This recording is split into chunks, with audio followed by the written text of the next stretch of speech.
This is the second video in this reframing series, looking at why the biggest engagement challenge isn't how lonely someone feels, but how long the patterns has been in place.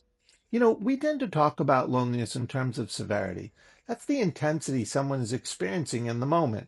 Severity is a snapshot. It fluctuates with mood, environment, and circumstance. But the research shows that persistence is a far stronger predictor of disengagement.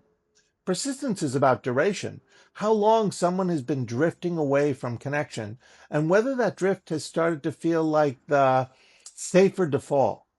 Two people can have the same severity, but very different outcomes. One may be temporarily disconnected. They can re-engage quickly when safety or belonging cues return.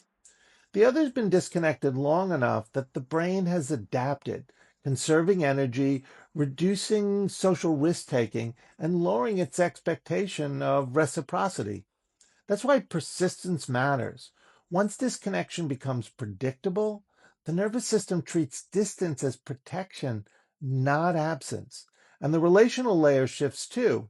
People expect less mutuality, less reward, and less trust from interaction. This is where most engagement strategies fail. If we design for severity, we assume everyone needs the same type of support.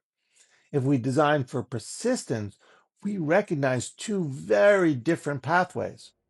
For example, short-term drift, which requires only light scaffolding and simple reentry cues, versus persistent drift, which needs a slower ramp, safety-first approach to rebuild mutuality and trust before participation.